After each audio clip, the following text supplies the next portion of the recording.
제3장.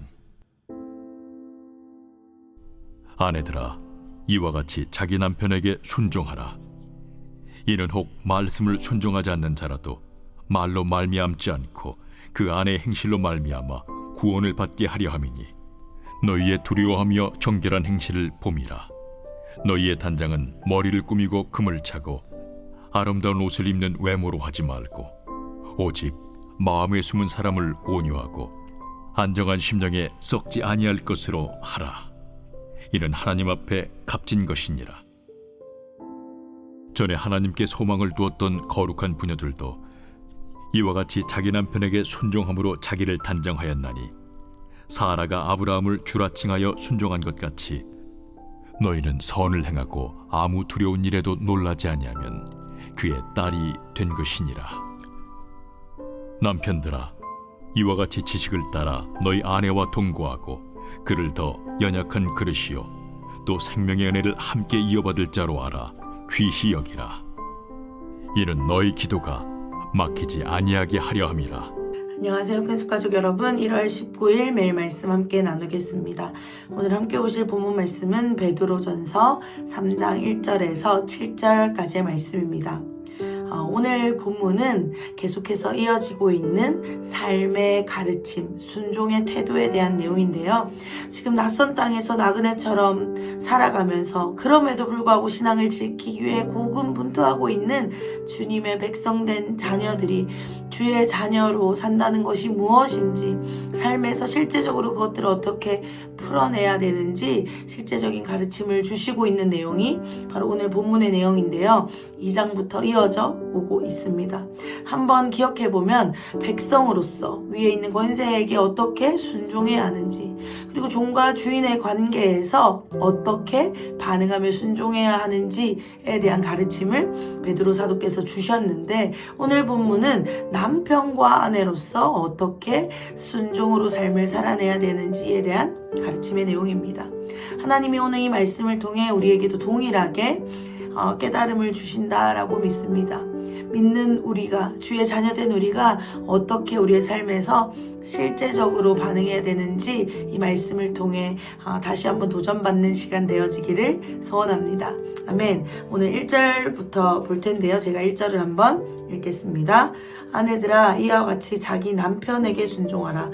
이는 혹 말씀을 순종하지 않는 자라도 말로 말미암지 않고 그 안의 행실로 말미암아 구원을 받게 하려 함이니, 너희는 두려워하며 정결한 행실을 봄이라. 아멘. 오늘 1절 본문이 어떻게 시작되었습니까? 아내들아, 남편에게 순종하라 라는 말씀으로 시작되었습니다. 오늘 이 순종에 대해서 한번 생각해 보기를 원합니다. 여기서 말하는 이 순종은 강제적인 복종이나 굴복을 의미하지 않습니다. 가장 중요한 것이 무엇이냐면 자발적으로 자원하여 드린다라는 것이죠. 이 순종의 개념을 한번 문장으로 정리해보면 이렇습니다.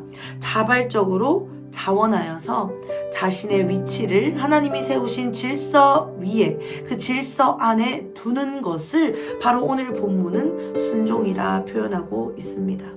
그렇다면 이 순종이라는 삶의 태도는 그리스도인이 세상 사람들과는 다르게 산다라는 것을 보여줄 수 있는 삶의 방식이자 태도라는 것을 나타내 주고 있습니다. 그렇다면 누가 이러한 순종의 삶을 살 수 있습니까? 오늘 본문 2절에 너희의 두려워하며 정결한 행실을 본다라고 말씀이 기록하고 있습니다.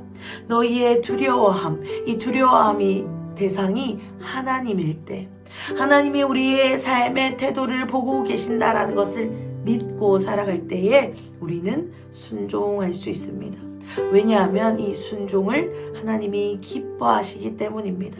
또한 이 순종의 삶의 태도는 하나님으로부터 온 것이기 때문입니다. 우리가 이러한 순종의 삶을 살 때에 우리의 말이 아니라 우리의 행함으로 우리가 살아낼 때에 믿지 않는 자들에게 구원이 전달된다라는 것입니다. 복음이 전해진다라는 것입니다. 그것이 오늘 본문 1절, 2절이 말해주고 있는 것이죠. 이어지는 3, 4절의 권면도 같은 내용입니다. 제가 3, 4절을 한번 읽어보겠습니다. 너희의 단장은 머리를 꾸미고 금을 차고 아름다운 옷을 입는 외모로 하지 말고 오직 마음에 숨은 사람을 온유하고 안정한 심령에 썩지 아니할 것으로 하라. 이는 하나님 앞에 값진 것이니라. 아멘. 지금 3, 4절의 내용이 무슨 내용입니까? 뭐 화장도 하지 말고 남도하게 다녀라 이런 말씀이 아니라는 것 잘 아시리라 생각됩니다. 세상이 중요시 여기는 가치관에 마음을 뺏기지 말아라. 그러니까 다시 한번 반복해서 하나님 나라의 방식으로 살아라. 하나님 나라의 가치관으로 살아내라 라는 말씀인 것이죠. 세상 사람들은 우리의 겉모습을 봅니다. 우리의 외모를 봅니다. 그런데 하나님은 어떤 분이십니까? 우리의 내면, 우리의 중심을 보시는 분이십니다. 우리가 하나님은 속일 수 없습니다. 그렇지만 우리가 세상 사람들은 속일 수 있죠. 그래서 우리는 어떻게 삶의 태도를 취하냐면 우리를 더 좋은 사람으로 포장하기 위해, 그래서 더욱더 인정받기 위해, 남들보다 더 나아 보이기 위해 우리는 많은 시간과 에너지를 쏟습니다. 좀 더 좋은 집, 좀 더 좋은 차, 이런 것들을 추구하고 또 다른 사람들과 비교하면서 내가 좀 더 나은 것 같으면 우쭐하고 좀 더 못한 것 같으면 마음을 막 상해서 쭈그레질 때가 있습니다. 다른 누구를 볼 것도 없이 바로 제 이야기입니다. 그런데 오늘 말씀이 분명히 말해주고 있는데요. 하나님께서 이렇게 말씀하고 계십니다. 너희는 이런 것들을 하지 말아라 라는 것이죠.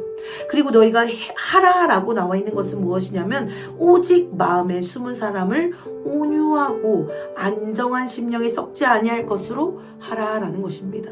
그러니까 너희의 마음을 온유하고 요동치지 않도록 해라.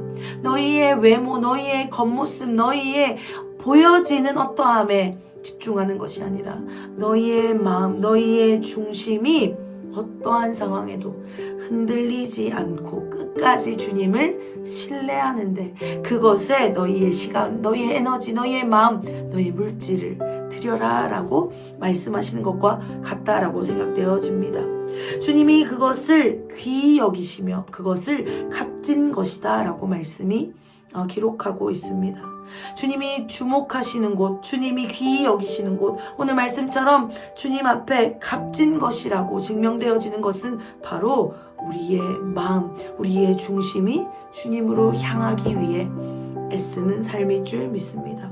우리가 하나님을 두려워할 때, 우리가 하나님을 경외할 때, 그러므로 우리의 삶에 하나님 나라의 방식으로 순종하며 살아갈 때에 우리의 마음을 주님께 드리기 위해 애를 쓰고 시간을 쓰고 우리의 물질을 쏟을 때에 우리는 주님께 귀히 여기며 값진 것이라 여김받을 수 있습니다. 그런 사람들은 어떻게 되어지냐면 오늘 6절에 보면 아무 두려운 일에도 놀라지 아니한다 라고 나오는데요. 하나님만을 오직 두려워하며 세상의 어떤 것에도 요동치 않을 수 있는 사람이 바로 그런 사람이 된다라는 것이죠. 오늘 이 말씀이 오늘 우리에게 동일하게 하나님이 주신다라고 믿습니다. 하나님을 신뢰함으로 세상의 가치관으로 살아가지 않고 하나님 나라의 가치관으로 살기 위해 애쓰는 삶, 그것을 위해 나의 시간과 나의 마음, 나의 에너지를 쏟는 삶, 그것이 바로 하나님이 오늘 우리에게 요구하시는 삶이자 귀히 여기시며 값진 것이라 칭찬받는 삶일 줄 믿습니다. 아멘이십니까? 아멘. 마지막으로 7절을 보고 말씀을 마무리하겠습니다. 제가 7절을 한번 읽겠습니다. 남편들아 이와 같이 지식을 따라 너희 아내와 동거하고 그를 더 연약한 그릇이요 또 생명의 은혜를 함께 이어받을 자로 알아 귀히 여기라. 이는 너희 기도가 막히지 아니하게 하려 함이라. 아멘. 마지막 7절은 남편들아 라고 말씀이 시작되는데요. 남편들에게 아내는 어떤 존재인지 오늘 7절이 분명히 말씀해 주고 계십니다. 두 가지인데요. 먼저는 연약한 그릇이다. 그리고 생명의 은혜를 함께 이어받을 자다 라고 말씀해 주고 계십니다. 이 생명의 은혜를 함께 이어받을 자라는 것은 다시 말해 영생, 천국의 유업을 함께 받을 자라고 이해된다라면 한마디로 정리하면 바로 너의 동력자가 바로 아내다라고 말씀해 주시는 것과 같습니다. 하나님이 맡기신 이 동력자를 귀히 여겨라 라고 오늘 말씀이 나타내고 있습니다. 오늘 말씀에 하라, 하지 말라, 하라 이렇게 등장하는데요. 귀히 여기라 라는 명령이 마지막으로 이어졌습니다. 하나님의 동력자인 아내를 귀히 여겨주시는 남편분들이 일어나기를 소원합니다. 이 귀히 여김은 어떠한 결론을 맺게 되냐면 너희의 기도가 막히지 아니하게 된다라고 말씀이 종결됩니다. 그러니까 이 아내를 귀히 여기지 않으면, 사랑하는 아내를 동력자로 귀하게 여기지 않으면 너희의 기도가 막힌다라는 것이죠. 하나님이 맡기신 동력자 아내를 사랑함으로 귀히 여길 때 이 하나님의 은혜, 하나님의 축복, 하나님의 유업이 더욱더 흘러 들어올 수 있다라는 것입니다. 오늘 말씀을 정리해 보겠습니다. 오늘 이 말씀은 굉장히 실제적인 말씀이다 생각됩니다. 그렇지만 한마디로 정리해 보면 세상의 방식대로 살지 말고 하나님 나라의 방식대로 살아야 된다라는 주님의 명령입니다. 말만 하는 것이 아니라 그냥 그렇게 살아야지라고 다짐하는 것으로 끝내는 것이 아니라 오늘 반복되어지는 말씀을 정리해 볼 때 하라, 그러니까 행동하라, 실천하라, 삶으로 살아내라 라고 말씀해 주고 계십니다. 왜냐하면 우리의 삶의 태도, 삶의 방식, 실제로 살아가는 이 삶이 믿지 않는 자들에게는 하나님을 증거할 수 있는 유일한 방법이기 때문입니다. 오늘 이 말씀에 순종하는 한 사람, 이 말씀을 순종하기 위해 나의 에너지, 나의 시간, 나의 마음을 쏟는 그 한 사람으로 인해, 자발적으로 이 일에 동참하는 바로 그 한 사람으로 인해 하나님 나라의 백성들이 늘어나게 될 것입니다. 믿지 않는 자들이 돌아오게 될 것입니다. 온 열방이 주목하게 될 것입니다. 이 작은 내가 이런 순종 하나 한다고 뭐가 달라지겠어? 라고 사탄은 계속해서 우리에게 말하겠지만 오늘 이 말씀에 근거하여 하나님이 귀히 여기시는 그 자리로 순종하는 한 사람으로 일어나는 우리 근속 가족분들 되시기를 간절히 축복드립니다. 오늘 새로운 한 주가 시작되었습니다. 어제 들은 말씀으로 우리가 다짐한 것들, 우리가 하나님 앞에 약속한 것들, 그것들이 오늘부터 시작되는 한 주간의 삶에서 실제가 되어지기를 간절히 축복드립니다. 저 역시 하나님이 주신 마음들을 마음으로 끝내지 않고 실제로 삶으로 살아내기 위해 에너지를 쓰고 그것에 마음을 쓰고 그것에 시간과 물질을 투자하겠습니다. 우리 함께 그 자리로 나아가시기를 간절히 축복드리며 제가 기도하고 마치겠습니다. 하나님 감사합니다. 하나님 정말로 오늘 이 말씀을 통해 우리가 어떻게 살아야 될지 알려주시니 감사합니다.